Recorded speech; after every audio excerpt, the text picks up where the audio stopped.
Donc on va faire des techniques de traction cervicale relativement globales, dans le cas où par exemple on aura un patient qui serait soit hyperalgique au niveau cervical, soit un patient arthrosique.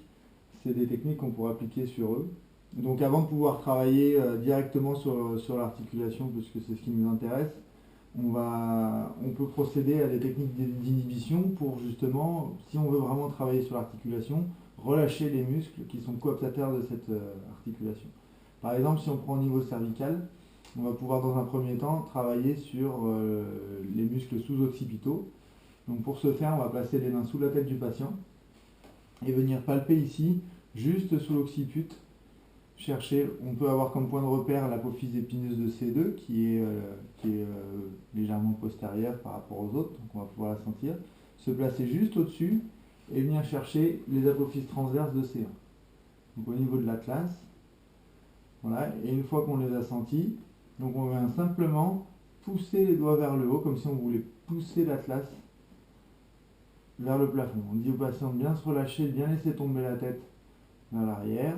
Voilà, c'est le poids de sa tête en fait qui va créer le relâchement en fait. Et donc on fait des techniques de point d'inhibition finalement sur les muscles sous-occipitaux. Donc selon Jones, on va essayer de maintenir 90 secondes l'inhibition pour que ce soit plus ou moins efficace.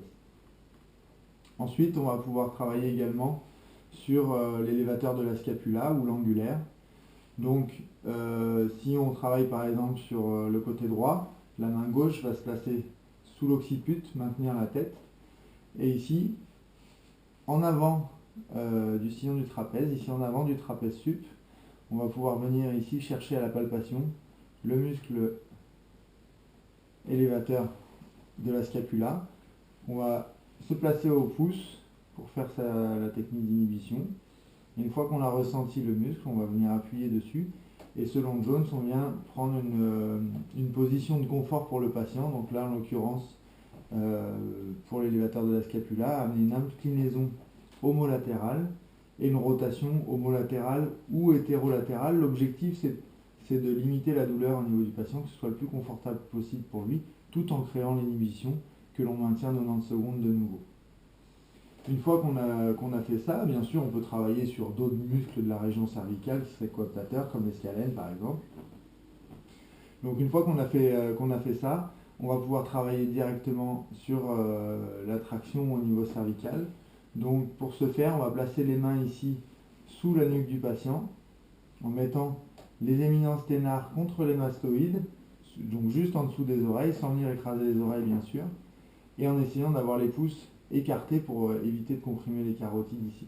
Donc les doigts sont en opposition, donc si la nuque, si on a un rugbyman avec une nuque assez large, on va avoir les doigts comme ça qui se touchent à peine, et si on a quelqu'un avec une petite nuque, une femme par exemple, ou un enfant, ou quelque chose comme ça, on va avoir les mains un petit peu plus superposées. Et donc ici, l'objectif, c'est de créer une traction au niveau cervical. Pour créer la traction, on va venir fléchir les coudes et se pencher légèrement en avant, en appuyant ici, en prenant appui contre les mastoïdes, sans trop comprimer. Et le geste, ça va être d'aller vers le haut, vers soi et vers le bas. Donc on va créer une sorte de demi-ellipse, comme ça. Ça fait une sorte de pompage. Voilà, lentement, progressif et répété, pour chercher à faire une traction sur ces cervicales.